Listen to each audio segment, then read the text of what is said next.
हाँ 1 मिनट।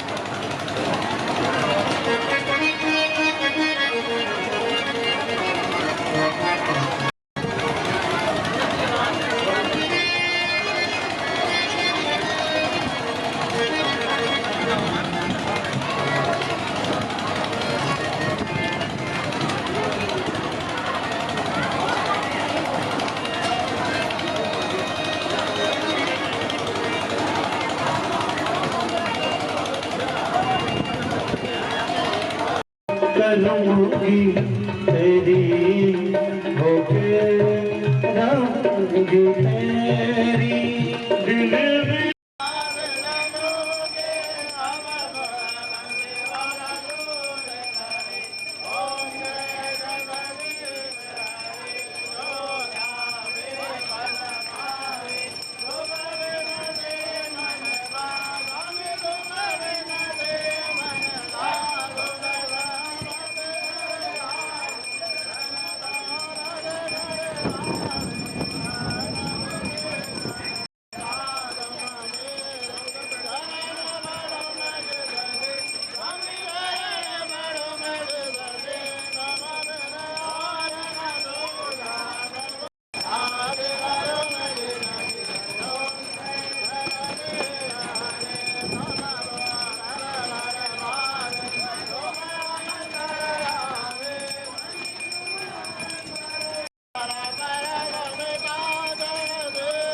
कालापन तेगना सुरकंडा देवी की यहाँ से प्रधान जी आए हैं, जरा जोरदार तालियों से इनका स्वागत करो। ममता जी प्रधान है और हुए हैं, तो इन सबका जरा इधर जोरदार तालियों से स्वागत करो। आपके गांव में दूर दूर से लोग कथा सुनने के लिए आ रहे हैं।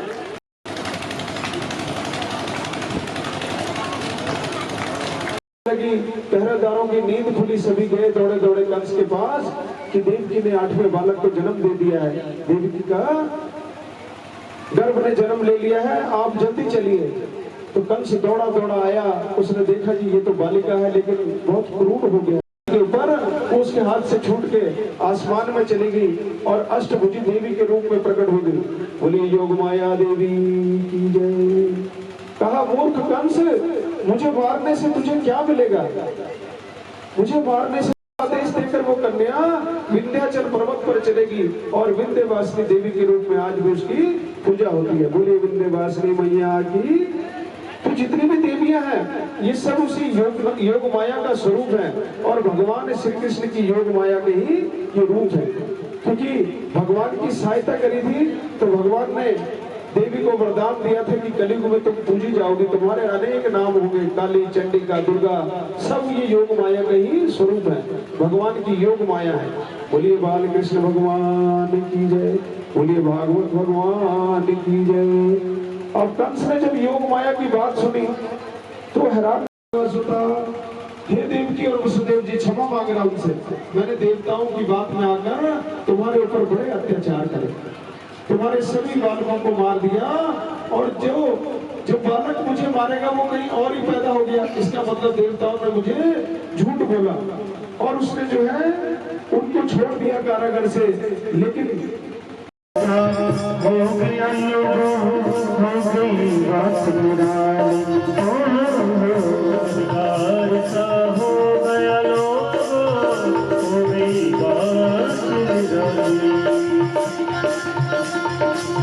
चमत्कार सा हो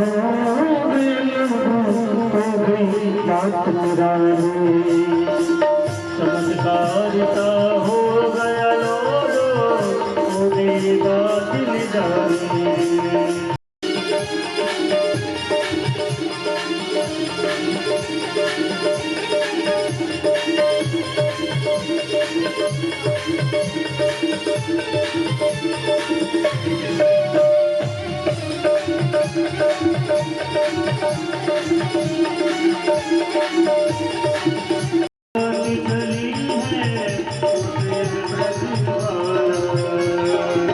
कानून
मिलके गई है बधाई यशोदा बधाई।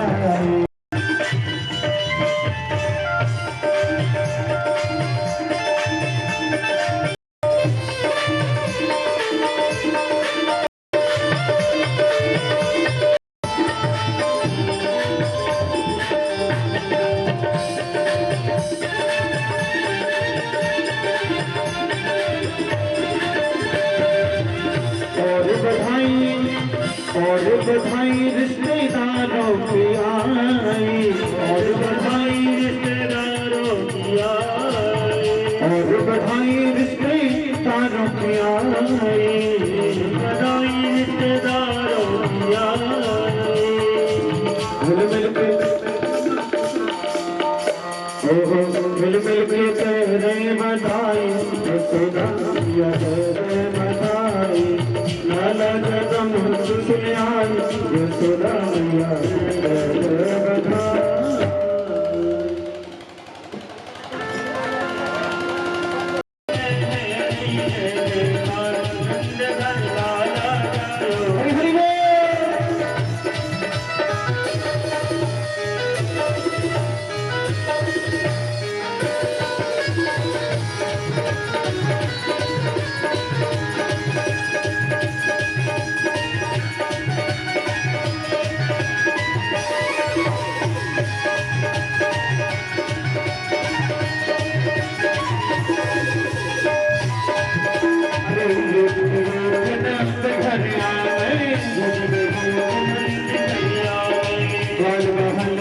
खुशी मनावे बाल बहन सब खुशी मनावे सब खुशी मनावे परमानंद सुजानी आज सुख सबने पायो है हरि हो परमानंद सुजानी सबने पायो है हो परमानंद सुजानी आज सुख सबने पायो है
मिल के सब बाल बाल रस मनाया है मिल के सब बाल बाल रस मनाया है रस में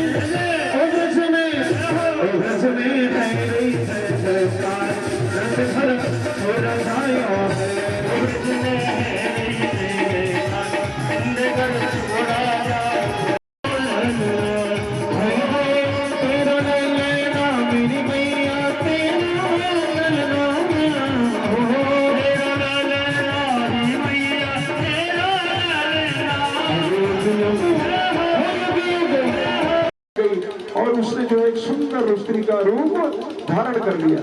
देखिए जब भी माया आएगी आपके सामने तो बड़ा सुंदर रूप लेके आएगी, तो सावधान हो जाना भैया।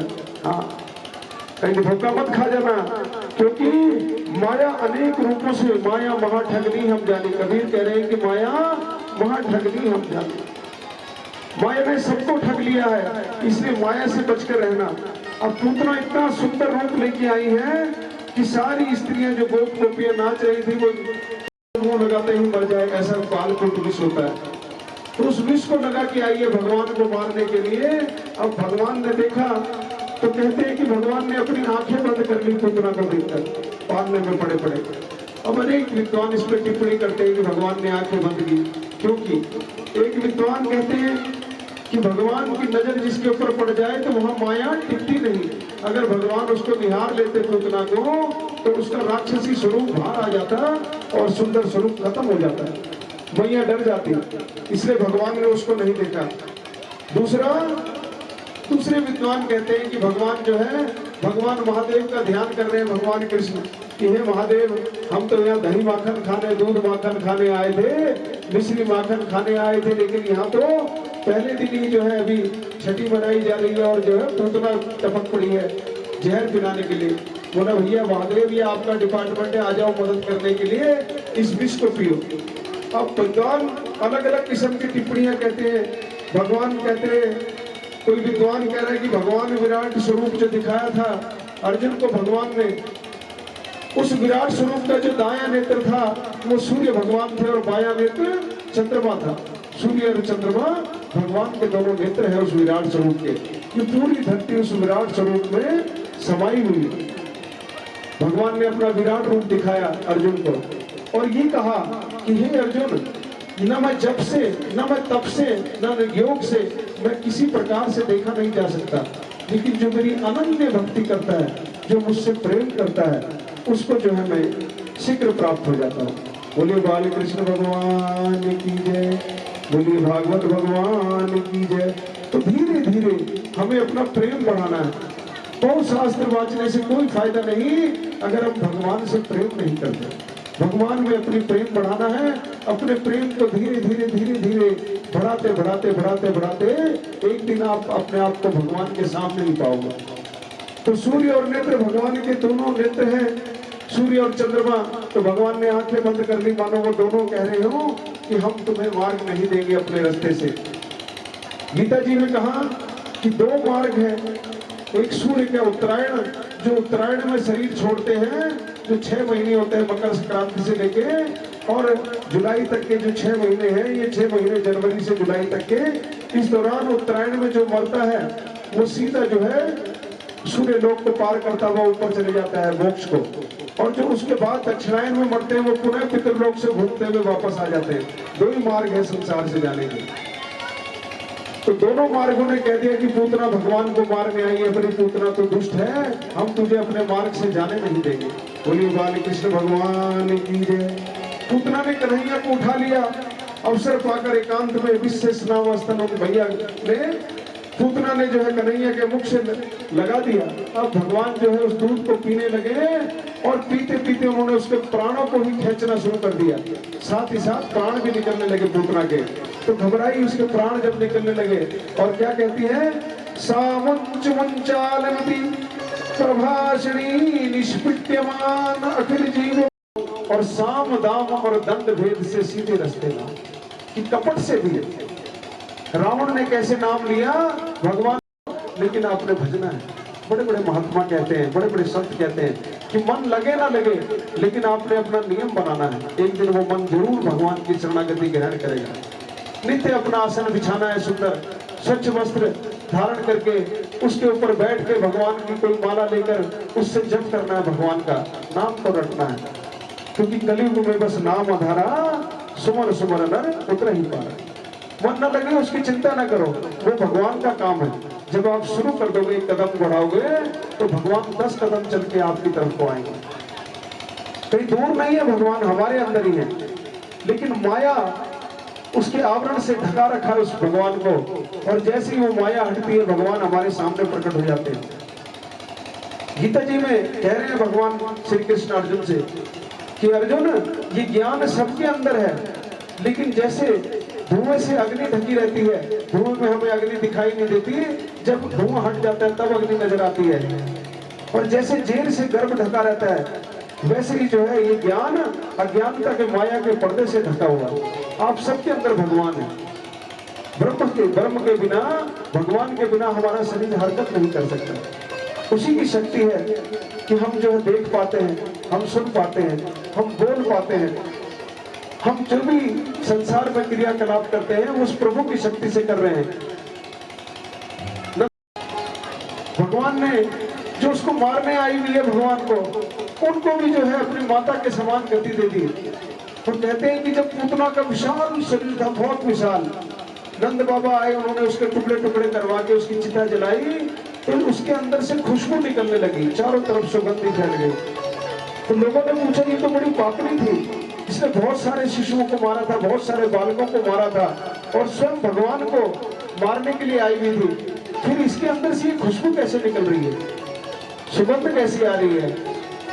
तब किसी विद्वान ने कहा कि भगवान से जो बैर भी करता है उसको भी भगवान जो है अपना मानते हैं, और इस पूतना ने तो भगवान को दूध पिलाया था। और एक कथा आती है इसमें कि पूतना कौन थी, कि वामन अवतार जो मैंने आपको सुनाया था, राजा बलि से 3 पग में सारी भूमि भगवान वामन ने मांग ली थी। उनकी एक पुत्री थी जो इस दृश्य को देख रही थी। तो जब वामन भगवान वहां चल के आए बड़े सुंदर बालक के रूप में, तो उसके मन में ये ख्याल आया कि इतना सुंदर ये बालक है, अगर ये मेरा पुत्र होता तो मैं इसे बड़ा प्यार करती। फिर जब भगवान वामन ने लीला करी और बलि का सारा कुछ छीन लिया, तब उसको बड़ा क्रोध आया कि मेरे पिता के साथ छल हो गया। तो उसने कहा, मन में दोबारा विचार किया कि अगर ऐसा मेरा बालक होता तो उसको मैं जहर दे देती। तो आज भगवान ने दोनों इच्छाएं पूतना की पूरी कर दी। वो पूतना के रूप में आई, पहले बालक के रूप में उसकी गोदी में गए और उसने जहर भी पिला दिया और उसका मुक्ति भी करा दी। तो भगवान का जो चिंतन करेगा वो सदैव मुक्ति का अधिकारी होगा। बोलिए बाल कृष्ण भगवान की जय, बोलिए भागवत भगवान की जय। पूतना के संहार के बाद एक और लीला हुई। जब पूतना मारी गई तो कंस बड़ा हैरान हुआ, क्योंकि पूतना बड़ी बलशाली थी, बड़ी मायावी थी। वो उसको कोई मार नहीं सकता था, ना उसको कोई पहचान सकता, क्योंकि सुंदर वेश धारण करके घूमती थी वो। तो उन्होंने पहली बारी करवट ली, जैसे बच्चा करवट लेता है, तो करवट लेने पर मैया यशोदा ने सभी गोपियों को बुलाया, खुशियां मनाई, उत्सव मनाया, और सारे जो है आगे सारे आंगन में कन्हैया को सुंदर वस्त्र पहना के एक बैलगाड़ी के नीचे रख दिया, सकट के नीचे। सकट कहते हैं छकड़े को, जो बैल लगे होते हैं और पीछे आपने देखा उसमें पीछे जो गाड़ी होती है उसके अंदर पालना डाल के उसके नीचे रख दिया। और शक्तासुर आया, जो हिरणाक्ष का पुत्र उत्कच था, जो हिरणाक्ष को भगवान वराह ने मारा था, उसको जो है लोमस ऋषि ने श्राप दे दिया था कि तू शरीर से विहीन हो जा। तो उसका शरीर नहीं था, अदृश्य रहता था हमेशा। कंस ने उसको भेजा कि तुझे तो तू किसी को दिखता नहीं, तू जाके भगवान को मार दे, वहां जाके उस बालक को मार दे जिसने पूतना को मारा। अब वो आता है, देखता है कि कन्हैया जो है छकड़े के नीचे लिटा रखे मैया ने, और छकड़े के ऊपर दूध दही के मटके बहुत सारे रखे हुए हैं। तो उस छकड़े उसको जो है दबाने की कोशिश करता है, उस सकट को। भगवान के सामने भैया किसी की माया नहीं टिकती। भगवान ने ऊपर को निहारा कि आ गया, तो अपने पैर की एक छोटी सी उंगली को ऊपर कर दिया, वो सकट जो है ऊपर उछला और शक्तासुर नीचे गिर के उसका प्राणांत हो गया। बोलिए बाल कृष्ण भगवान की जय। गोविंदाय नमो नमः कर दिया, दिखा किसी को नहीं, किसी को नहीं पता चला कि एक असुर मार दिया भगवान ने। कंस को पता चल रहा है, सिर्फ कंस घबरा रहा है कि मेरा एक एक हथियार फेल होता जा रहा है, एक एक भेज रहा है बड़े से बड़े असुर, लेकिन भगवान एक बाल रूप में ही उनका अंत कर रहे हैं। अभी 3 महीने के भगवान। तो सारे शोर सुन के आई मैया बाहर, बोला भैया इतना बड़ा छकड़ा जो है इतना बड़ा कैसे गिर गया। तो कुछ बालकों ने जो वहां खेल रहे थे उन्होंने कहा कन्हैया ने अपना जो है पांव उठाया था उससे गिर गया। तो किसी ने विश्वास नहीं किया, मैया ने नजर उतारी और उसके बाद उन्हें भगवान के नजर उतार के उनको पालने में सुलाया। कुछ दिनों के बाद पुनः एक असुर आया, उसका क्या नाम था, तृणावर्त। तृणावर्त कैसे था, जैसे अभी यहाँ तूफान चल रहा था, बड़ी तेज खड़खड़ाहट हो रही थी चारों तरफ, तो वो घूमर की तरह चलता है, ऐसे धूल का बादल बनता बवंडर। यहाँ तो जैसे कोई खुले मैदान हो, जब आप जाओगे शहरों की तरफ, जहाँ पंजाब हरियाणा में, कुछ गर्मियों के दिन में वो चलता है ऐसे घुमाता हुआ, और जो भी उसकी रेंज में आता है उसको उड़ा के ले जाता है, गोल घूमता है, घूम चक्रा सा। का पुत्र है और ये जो है इसका नाम राम है, लेकिन इसके अंदर बड़ा भारी बल होगा। कहते हैं कि बलराम जी के अंदर बहुत बल था, बोला इसलिए इनका एक नाम बलराम होगा। और क्योंकि ये देवकी के गर्भ से रोहिणी के गर्भ में योग माया के द्वारा लाए गए थे, तो एक नाम इनका संकर्षण भी होगा कि बालक बड़ा तेजस्वी होगा। और जब जब यदुवंशी आपस में लड़ेंगे तो उनकी ये सुलह कराएगा, क्योंकि कि अगर वो महाभारत के युद्ध में हिस्सा लेते तो जो युद्ध का नतीजा ही बदल जाता है। इसलिए भगवान ने उनको पहले ही तीर्थ यात्रा पर भेज दिया।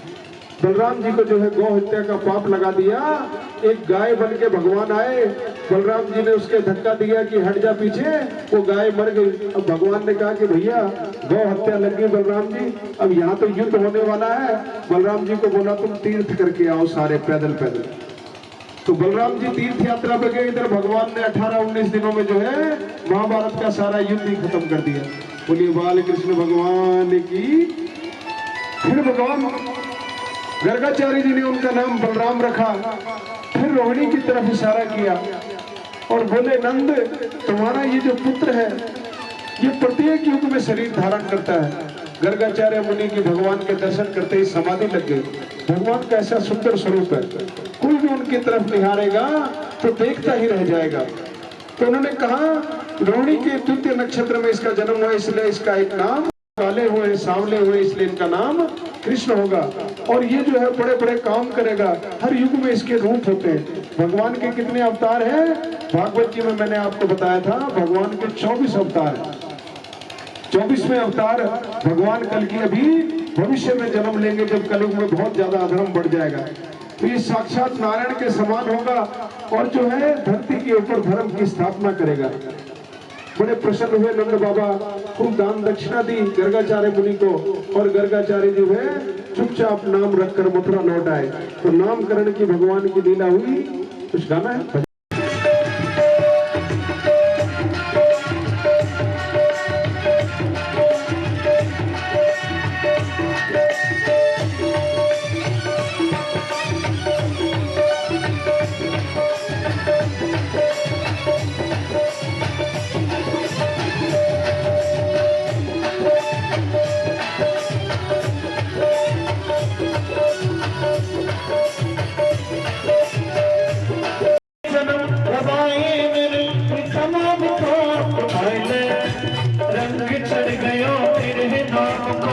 अपनी बोली बनाई ले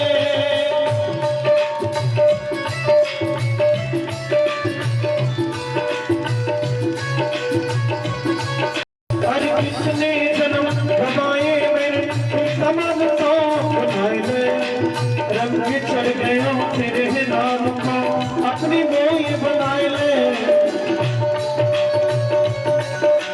प्यार में पागल और सावरिया तेरी रोगिया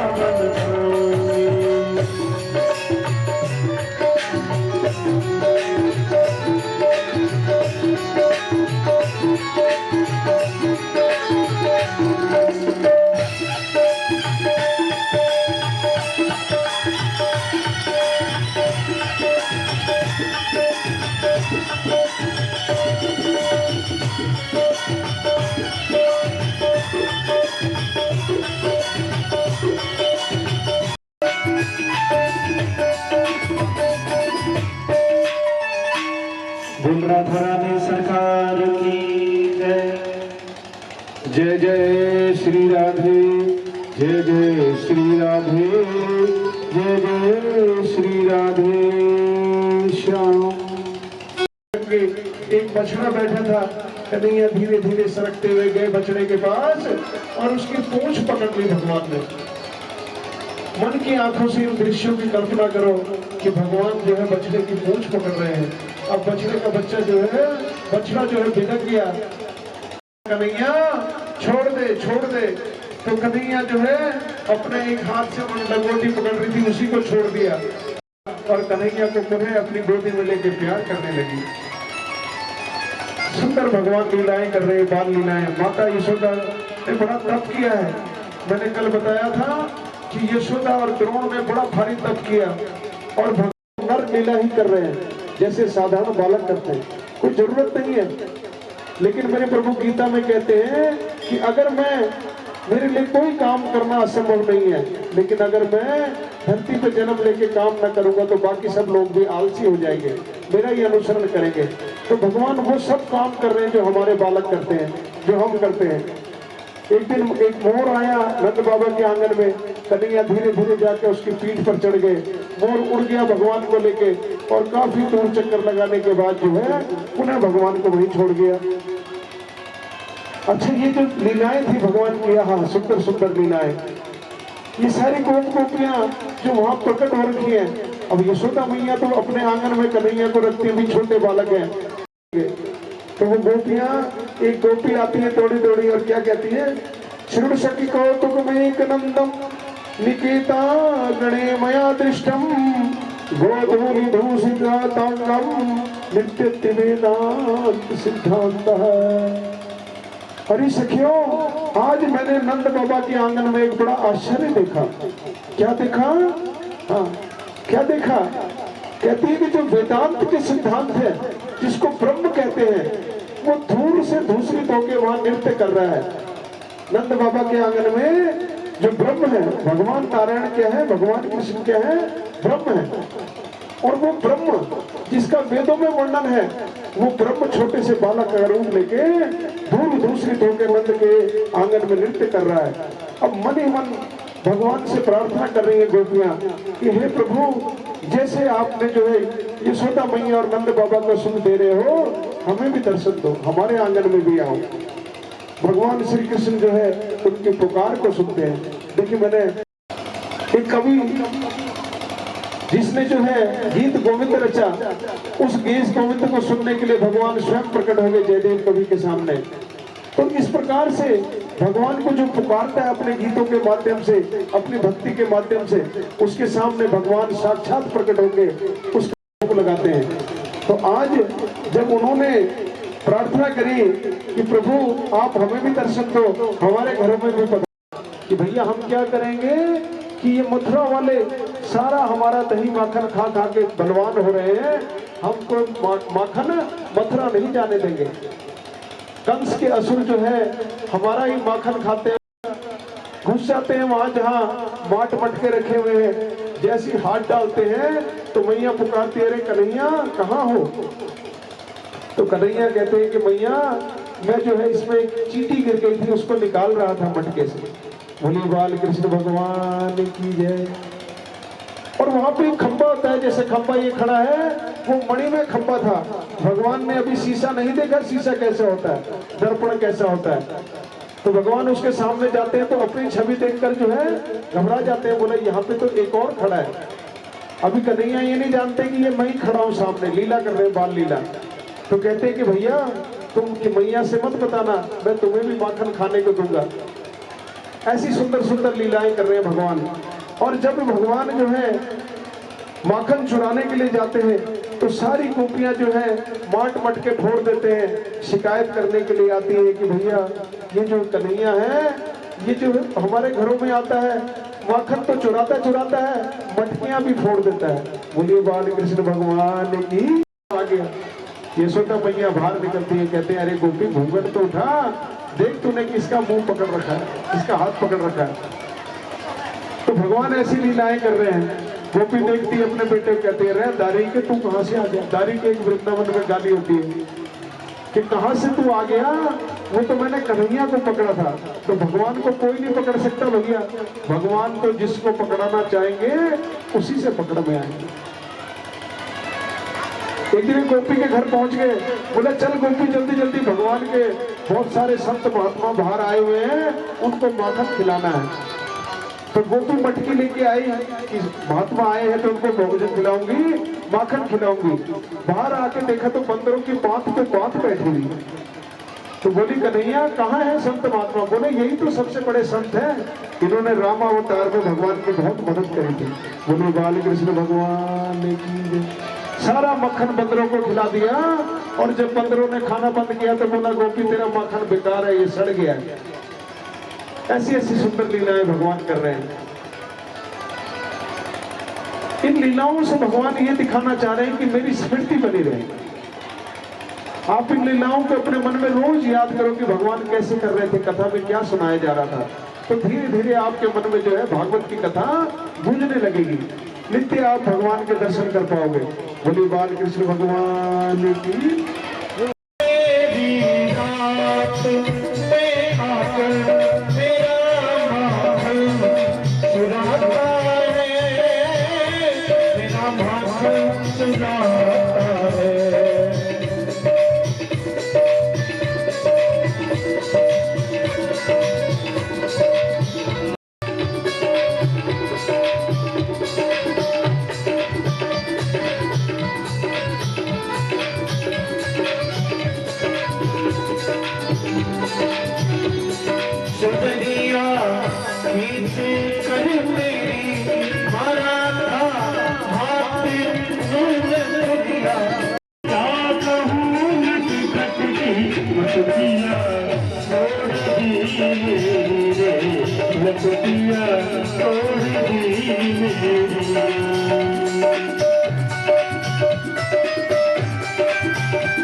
भगवान जो है उसको लेकर चल पड़े।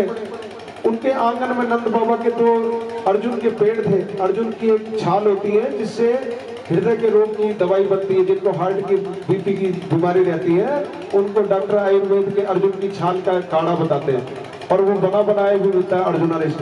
जिनको बीपी रहता है या जिनको हृदय का रोग है वो अर्जुनारिष्ट अगर पिए तो उनकी बंद में दृष्टि सता दर्शनेस्तु भवतूनाम। क्या बोले कि भगवान देखिए क्या सुंदर प्रार्थना कर रहे हैं। प्रार्थना का ग्रंथ है। द्रौपदी मैया प्रार्थना कर रही है, भीष्म प्रार्थना कर रहे हैं, अर्जुन प्रार्थना कर रहा है, ध्रुव प्रार्थना कर रहे हैं, प्रहलाद प्रार्थना कर रहे हैं। अपने अपने ढंग से हर आदमी प्रार्थना कर रहा है भगवान की। अब ये दो दिव्य पुरुष क्या कह रहे हैं भगवान को कि प्रभु हमारी वाणी जो मैं ये बोल रहा हूँ निरंतर आपके गुणों का वर्णन करती है। आपके भजन थे तो जो इनके साथ बाकी स्नान कर रहे थे उन्होंने वस्त्र पहन लिए वैसे ही खड़े रहे। तो नारद जी ने कहा कि तुम्हें तो जो है संतों से मिलने का भी तरीका पता नहीं है, तुम तो एकदम पेड़ की तरह हो। कहते ना जड़ बुद्धि हो गया, पेड़ हो गया है। तो पेड़ की तरह हो तो जाओ पेड़ हो जाओ। तो वो दोनों हाथ जोड़ के प्रार्थना करते हैं कि हमारा कैसे उद्धार होगा। तब नारद जी कहते हैं कि द्वापर में भगवान आएंगे और वो जब भगवान तुम्हें उखाड़ देंगे तब तुम्हारा उद्धार होगा। तो आज भगवान ने जो है नारद के वचनों की लाज रखी अपने भक्त के और नल कुंवर को जो है उद्धार कर दिया। और नल कुंवर ने भी कैसी दिव्य स्तुति करी है कि वाणी से हम आपके गुणों का वर्णन करें, कानों से आपकी कथा सुने, आंखों से आपके दर्शन करें। बस यही है, जितनी भी क्रियाकलाप है हम सिर्फ भगवान के लिए करें, तब हमारा प्रेम अपने आप बढ़ता चला जाएगा।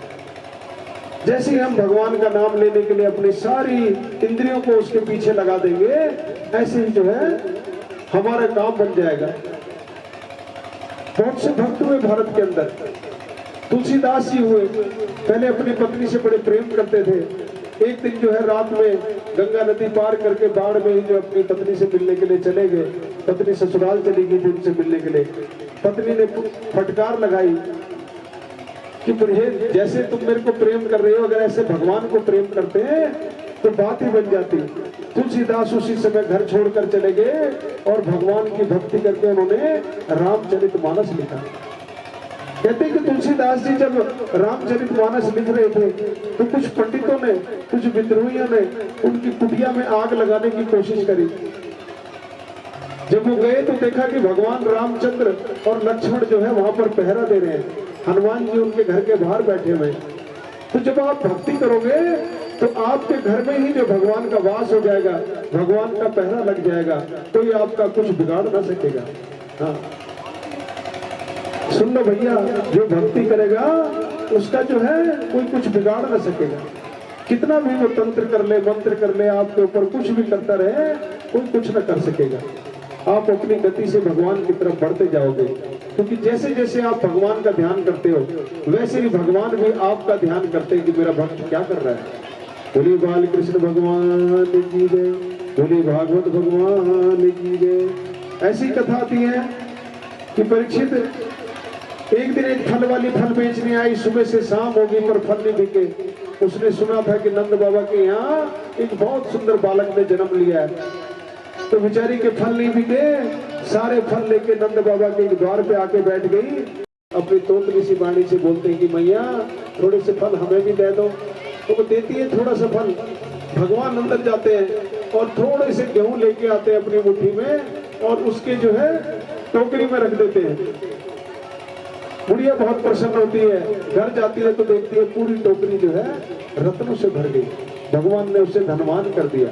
कितने दयालु है भगवान। आप भी अपने घर में भगवान को भोग लगाओ, आपके घर की भी सारी कमियां भगवान हर लेंगे। उस बुढ़िया माई की एक फल के बदले में भगवान ने उसकी सारी गरीबी का अंत कर दिया। तो अगर हम नित्य भोग लगाने की आदत डाल दें कि सबसे पहले घर में जो भोग बनेगा भगवान को लगाया जाएगा और उसके बाद हम खाएंगे, तो प्रसाद बन जाएगा। फिर उसमें कोई विष न रहे। लेकिन जो भगवान को भोग लगाए बिना खाता है, तो भगवान गीता में लिखते हैं कि जो मुझे बिना अर्पित किए भोग लगाता है वो चोरी का अन्न खाता है। कैसा अन्न खाता है? चोरी का। क्योंकि सब कुछ भगवान ने दिया और हम उसी को भूल के खाने से पहले। इसलिए ये सूत्र है, खाते समय भगवान को अवश्य याद करो।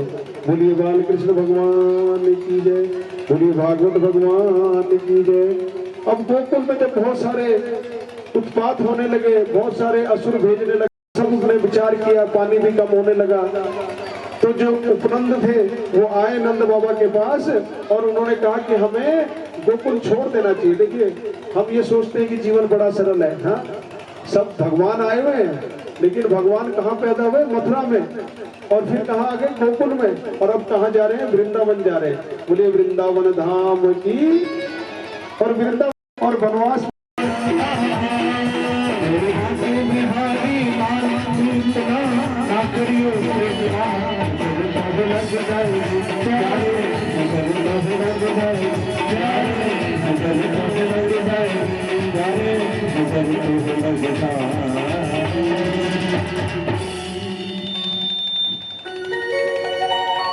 बोलिए बाल कृष्ण भगवान और भागवत गीता दोनों ही भगवान का ब्रह्म ज्ञान है। सरल सरल शब्दों में आपको बताया है। जैसे जैसे आप समझते जाएंगे आपके जीवन की तालियां खुलती जाएंगी। चाबियां हैं ये आपके जीवन को। तो जल पड़ा रहे थे उस समय बकासुर नाम का एक दैत्य बड़ा भारी बगुले का रूप लेके बहुत विशाल बगुला बन के आ गया और भगवान को निगल गया अपने अंदर। सारे गोप चिल्लाने लगे, उनके जो सखा थे, बाल सखा, वो रोने लगे कि ये जो है भगवान को इसने निगल लिया, मार दिया। लेकिन भगवान मरे नहीं। भगवान ने अपने शरीर को गर्म किया, उसने बाहर उगल दिया भगवान को।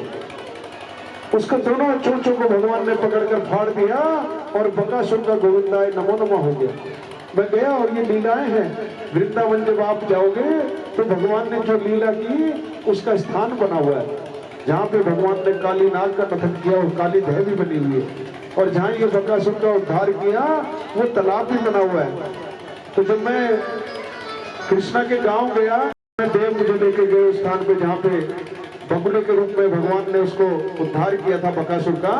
तो मैंने देखा कि आज भी उस तालाब के चारों तरफ हजारों की संख्या में बगुले घूम रहे हैं। आज भी वहां पे हजारों बगुले बैठे हुए हैं। बोलिए बाल कृष्ण भगवान की सुंदर लीलाएं हैं। ब्रिज 84 कोस की लीला है। ब्रिज 84 256 203 किलोमीटर का एक कोस होता है। 252-53 किलोमीटर के फिर 84 कोस की यात्रा होती है। तो उस यात्रा में भगवान ने जो जो किया, जो मैं इस भागवत जी से सुना रहा हूँ, वो आपको देखने को भी मिलेगा। तो कभी जीवन में ऐसा अवसर मिले तो वृंदावन अवश्य जाकर इन सब चीजों को निहारना, अपनी आंखों से देखना, तो आपको पता चलेगा कि जो ग्रंथ में लिखा था वो सामने भी प्रकट है। रमण रहती है जहाँ पे भगवान ने रास रचाया, वो निधिवन है। इस प्रकार से हर जगह वहां पे युक्त है। जब आप जाओगे तो सब देखने को मिलेगा और प्रेम बढ़ेगा। जाने से क्या होता है? प्रेम बढ़ता है। बोले वृंदावन धाम की। इसी तरह से एक दिन भगवान तो उस गुफा के अंदर जैसे ही जाते हैं तो वो अजगर का मुंह रख के वही पड़ा हुआ था। गुफा कुछ नहीं थी, बेहोश हो गए। तब भगवान उसके अंदर प्रवेश करे उसके मुख में और उसके मुख को चीर दिया। बाल बालों के ऊपर अपनी अमृत में दृष्टि फहराई तो पुनः वो जीवित हो गए। बोले बाल कृष्ण भगवान की। इतना बड़ा अगासुर, उसको भगवान ने 1 सेकंड में मार दिया। उसके शरीर से एक दिव्य ज्योति निकली और भगवान के चरणों में समा गई। देखिए, भगवान किसी को मारते नहीं, उसका उद्धार कर देते हैं, उसको अपना धाम दे देते हैं। भगवान से जो भी प्रीत करे, जो भी प्रेम करे, या भगवान से जो भी वैर करे, भगवान को इस बात से कोई मतलब नहीं। बस उसने भगवान को याद किया और भगवान उसके हो गए। राम ने, भगवान राम को जो है रावण ने याद किया दिन रात शत्रु के रूप में, लेकिन उसका भी उद्धार कर दिया। संत महात्मा कहते हैं कि रावण जब अपनी अंतिम सांसें गिन रहा था तो भगवान राम ने कहा कि रावण तो बड़ा विद्वान है, तू चाहे तो मैं तुझे और जीते। बोला देखो तुम यहीं रहोगे, अभी तुम्हारी उम्र बाकी है और मैं तुम्हारे वैकुंठ धाम जा रहा हूँ। बोलिए बाल कृष्ण भगवान की। ऐसी ऐसी सुंदर प्रसंग है जिसमें विद्वानों ने अपने अपने, लेकिन भगवान विष्णु ने उसका उद्धार करने के लिए अवतार लिया और उसका उद्धार कर दिया, रावण का अपने धाम को भेज दिया। तो रावण और राम की लीला हमें ये समझाने के लिए कि भैया अच्छाई का साथ दो, बुराई का साथ मत दो। हाँ, अगर बुरे के साथ रहोगे तो एक ना एक दिन अंत हो ही जाना है। इसलिए सदा अच्छे का सहयोग करो, अच्छे के साथ रहो, धर्म के साथ जुड़े रहो, कोई गलत काम ना करो। मैं बार बार अपनी व्यासपीठ से सबको समझाता हूँ कि भैया अपने माता पिता की सेवा करो। तुम्हारे माता पिता तुम्हारे जीवित देवता है। अपने सदगुरुदेव भगवान की सेवा करो, वो भी तुम्हारे जीवित देवता है। सदा माता पिता और गुरु 3 ही ऐसे हैं जो अपने से आगे अपने बच्चे को देखना चाहते हैं। कोई माता पिता ऐसा नहीं जो कहे कि मेरा बेटा जो है नालायक बने। सब चाहते हैं कि हमसे ज्यादा तरक्की करे। तो वही तो तुम्हारे भगवान है। और कौन भगवान है और किस भगवान की कल्पना कर रहे हो? ये भगवान भी मिलेंगे आपको जो भगवान कृष्ण है, लेकिन रास्ता वहीं से खुलेगा अपने माता पिता की सेवा से। जब अपने माता पिता की सेवा करो, पंडित जी सज धज के अच्छे वस्त्र पहन के शास्त्री जी जो पहुंच जाते हैं अपने शास्त्र लेके, और सामने रामकृष्ण परमहंस बैठते हैं। तो परमहंस जी समाधि की अवस्था में जाते हैं पंडित जी को देख के और क्या कहते हैं कि पंडित रे आप तो बिल्कुल खाली के खाली हो। अरे पंडित तू तो भीतर से खाली है, तूने तो केवल किताब पढ़ी, भगवान की भक्ति अब तक तूने शुरू ही नहीं करी। बोली बाल कृष्ण भगवान की। तो भक्ति करनी पड़ेगी, नाम आपको रटना पड़ेगा, तभी आपके आगे के रास्ते खुलेंगे। और खुलेंगे कैसे? जब आप अपने माता पिता की सेवा करोगे और अपने सदगुरुदेव जो भी आपके हैं उनकी सेवा करोगे। बोलिए भागवत भगवान की जय, बोलिए बाल कृष्ण भगवान की जय। अब एक दिन भगवान श्री कृष्ण यमुना के पुल पे आए और वहां पर बछड़ों को सुंदर सुंदर घास खिला रहे हैं। पहले भगवान जब छोटे थे तो उनको बछड़े दिए गए चराने के लिए। अब जब थोड़ा बड़े होंगे तो गाय मिलेंगे। जो गोप होते हैं वो पहले बच्चों को अभ्यास कराने के लिए छोटे छोटे बछड़े चराने के लिए देते थे। तो क्या कहते हैं, भगवान की बड़ी सुंदर सुबह हुई, यमुना के पुलिन पे यमुना के किनारे बैठ गए, बछड़े चर रहे हैं। तो क्या कहते हैं, विप्रद वेणु चठरपटियो श्रृंग में त्रे चकक्षे वामे पाणो कृष्ण कवलम तत्फलांगुलीषु तिष्ठन् मध्ये स्वपरीषु हृदे हात्या हास्यं नर्मभिस्वे स्वर्गे लोके मिथिति बभुवे यज्ञमुख बाल केली। क्या कर रहे हैं भगवान? श्लोक बता रहा है कि भगवान श्री कृष्ण ने अपनी कमर में मुरली ठोस रखी है, अपना एक साफा बांध के, और काख में श्रृंगी दबा रखी है, बाएं हाथ में दही भात और भात ले रखा है, और उसको जो है अदरक नींबू आंवले का अचार भी दबा रखा है हाथ में, और प्रेम से हंसी मजाक करते हुए हर एक की थाली से कुछ न कुछ जो घर से लाए थे उनके बाल सखा, उनसे कुछ न कुछ उनका भोजन प्रसाद के रूप में पा रहे हैं, उनका जूठा भोजन खा रहे हैं। अब जब जूठा भोजन खा रहे हैं तो ब्रह्मा जी ऊपर से जा रहे थे कहीं। ब्रह्मा जी हमारे जिन्होंने सृष्टि बनाई, देखो मैं भी जो कह रहा था कि ब्रह्म ज्ञानी को भी कभी कभी भ्रम हो जाता है, सावधान रहना, ज्ञान से कुछ ना होगा, भगवान सरलता से मिलेंगे। तो ब्रह्मा जी ने देखा कि भगवान जो ग्वाल बाल हैं उनके जूठे भात को खा रहे हैं, कभी किसी का जूठा खा रहे हैं, कभी किसी का। भगवान श्री कृष्ण चुप बैठ के ध्यान लगाकर देखते हैं कि ब्रह्मा को भ्रम हो गया। तो क्या करते हैं भगवान, अपने ही शरीर से जितने वो ग्वाल थे, जितने वो बछड़े थे वो बना देते हैं। बोलिए बाल कृष्ण भगवान की।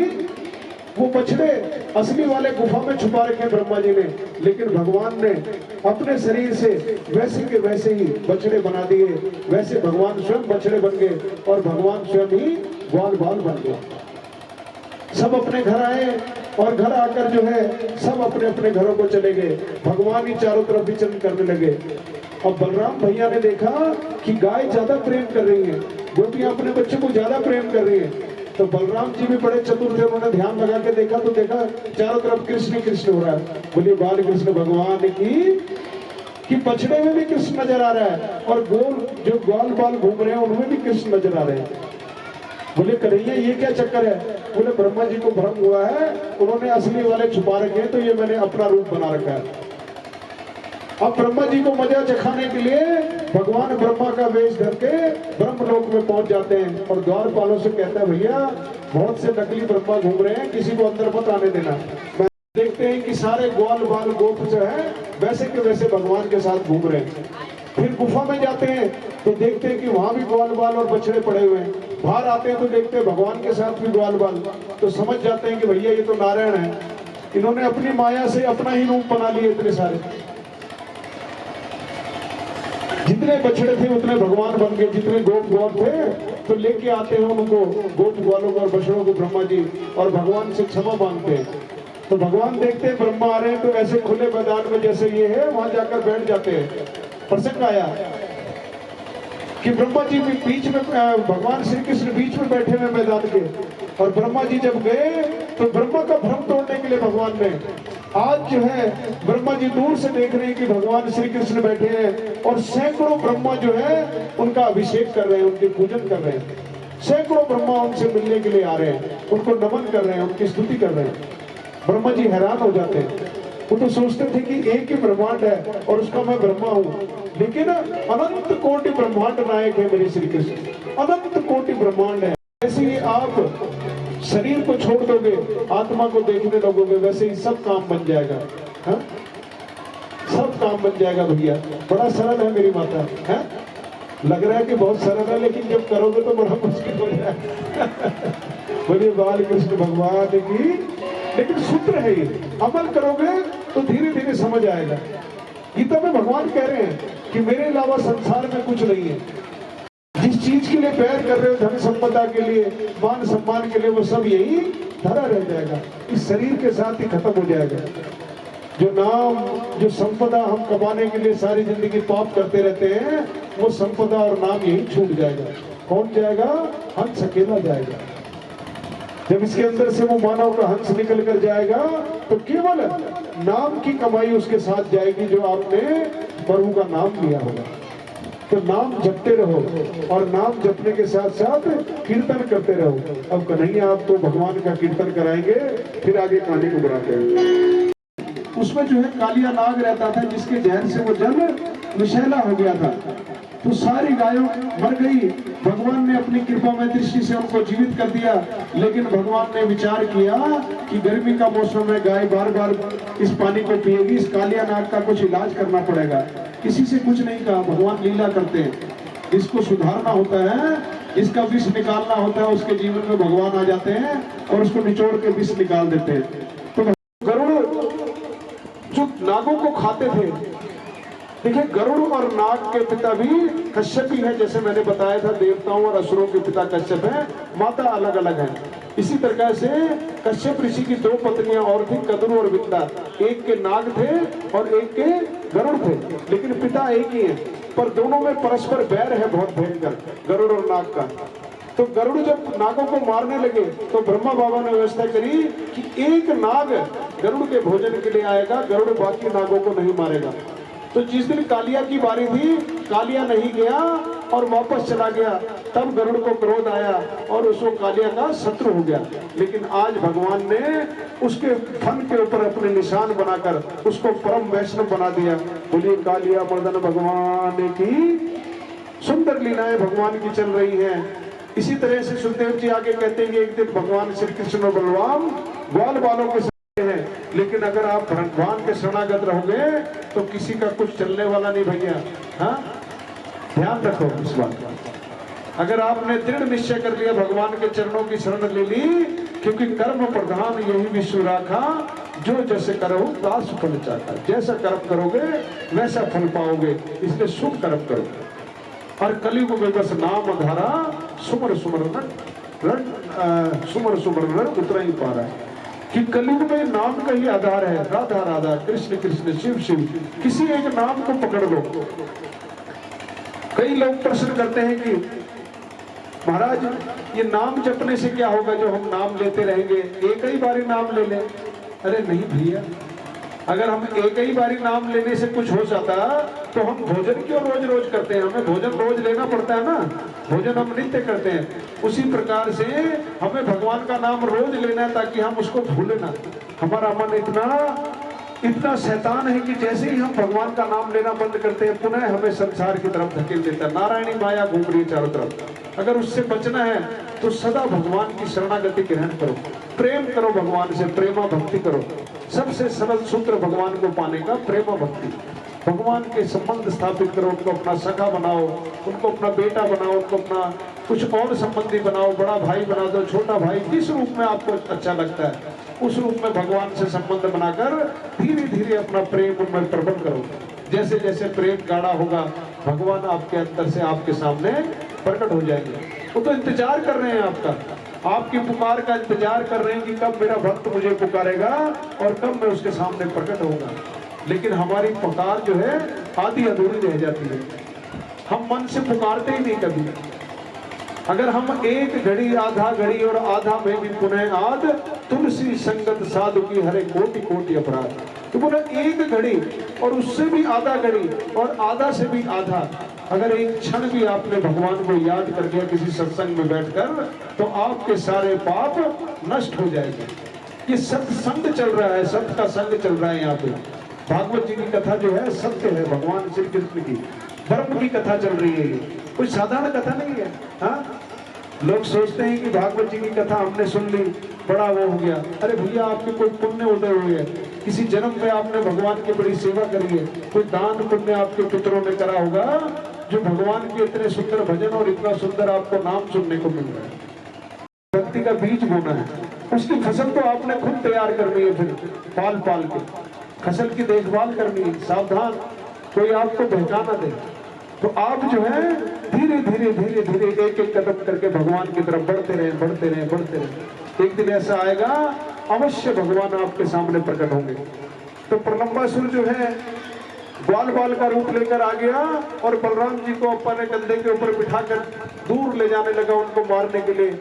बलराम जी समझ गए कि भैया ये कोई असुर है। उन्होंने एक मुष्टिका का प्रहार किया और प्रलंबासुर का अंत कर दिया। गोविंदाय नमो नमः कर दिया। बोलिए बाल कृष्ण भगवान की जय। बोलिए भागवत। तो गंगा जी के जब जल निर्मल हो गया तो श्री कृष्ण के स्वरूप का वर्णन करते हुए गोपियां जो है प्रेम करने लगी, भगवान को मनाने लगी। क्या कहती है?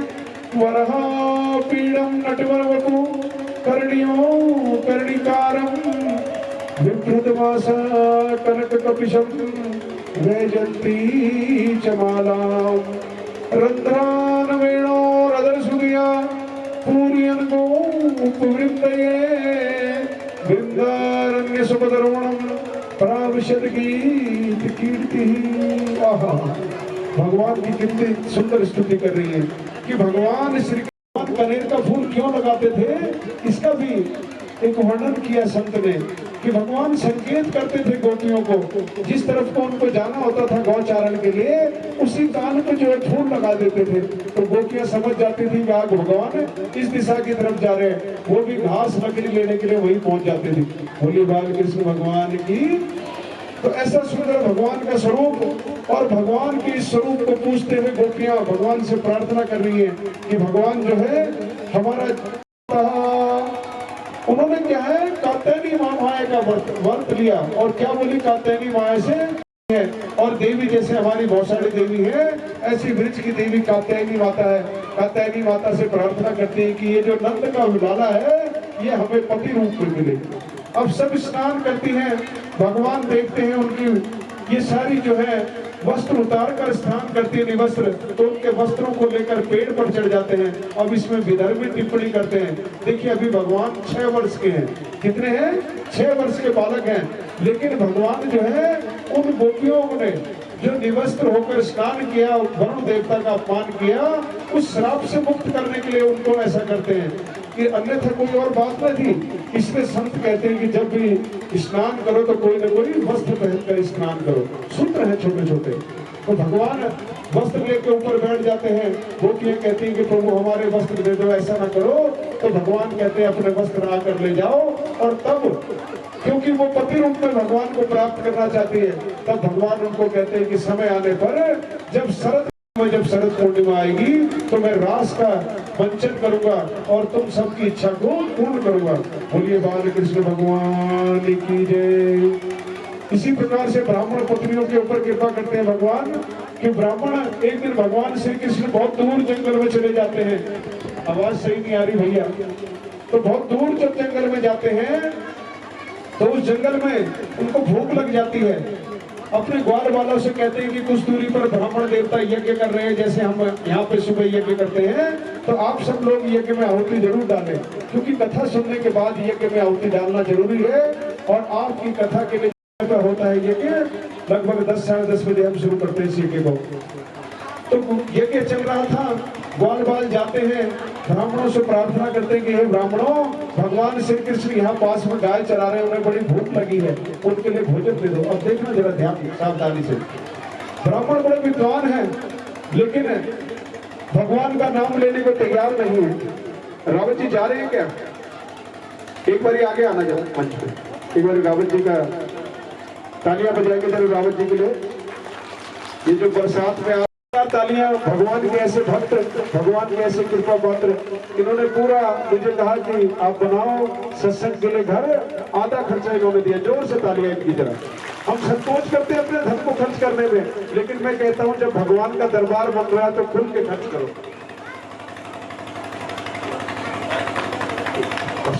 पूर्ण कर्मण विलीयते सुखम दुखम भयम क्षेमम कर्मणे वाभिपद्यते।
चमेली उठाए गई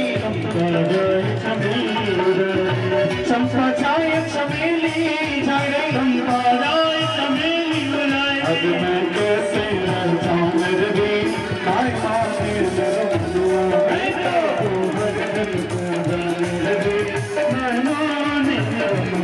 अरे जाकर नाच रहा है तो सब खड़े हैं जा एक दो दिन की बात है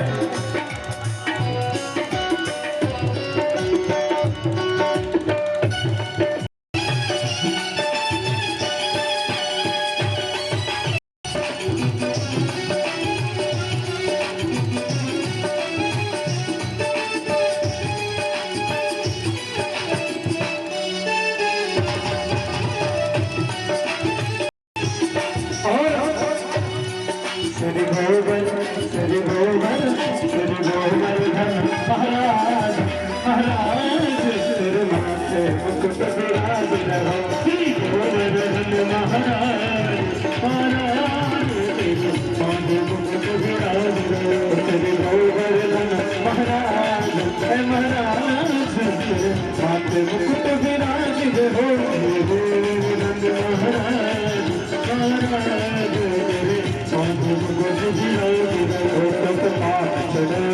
फूल चढ़े तो पान चढ़े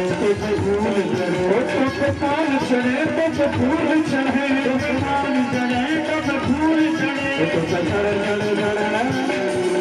तुम चढ़े वेद की हार अजरार आंख मुकुट विराज हो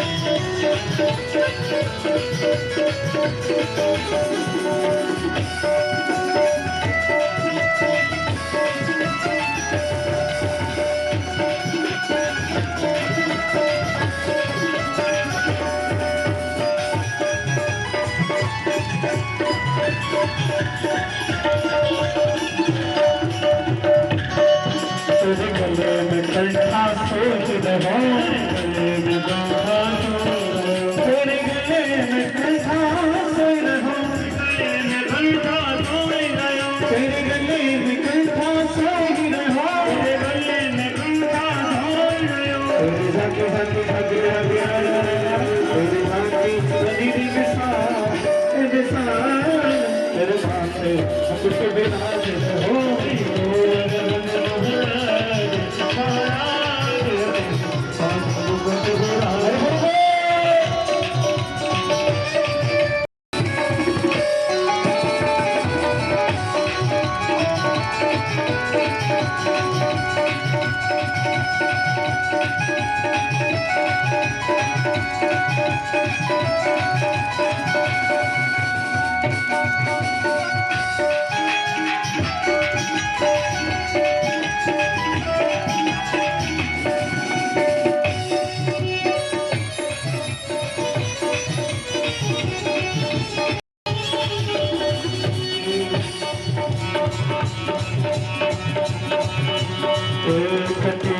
खाजर वाली गई कर जब गहरी कोट कबीर खाजर वाली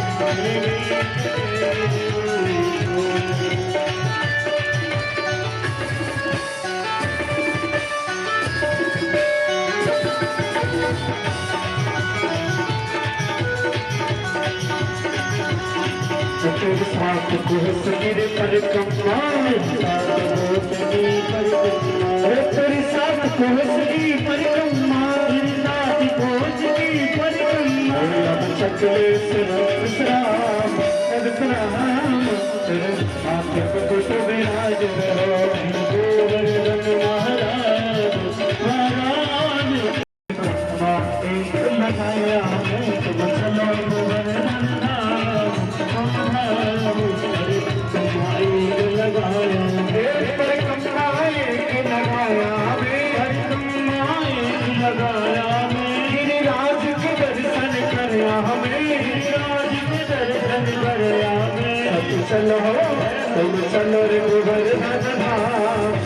धाम पर कपड़ा एक लगाया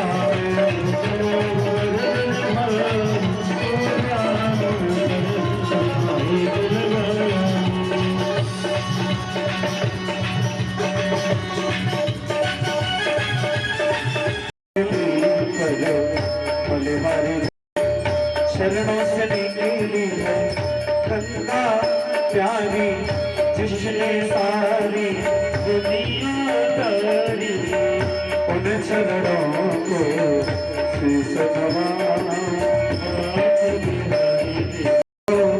मेरे कन्हैया मोहन हो बास सुनार बलो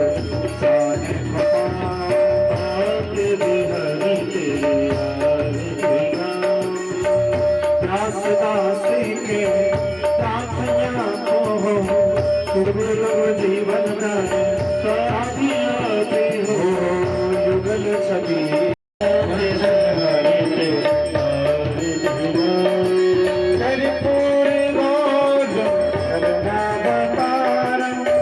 संसार पालो उठ गए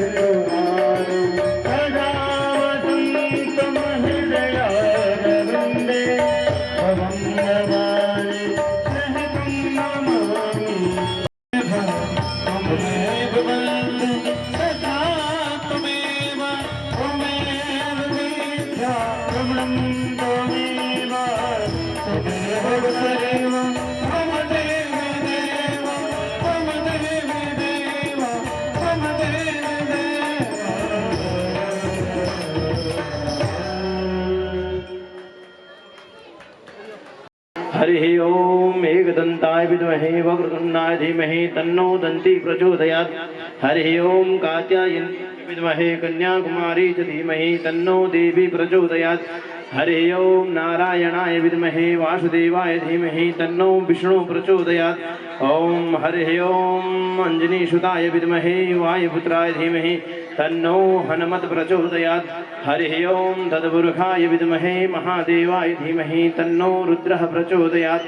हरि ओम शिवन्जादिगर्वीररसालपुष्पे बिल्वाप्रभालतुलसी धर्माञ्जलिभिः त्वां पूजयामि जगदीश्वर मे प्रसीद।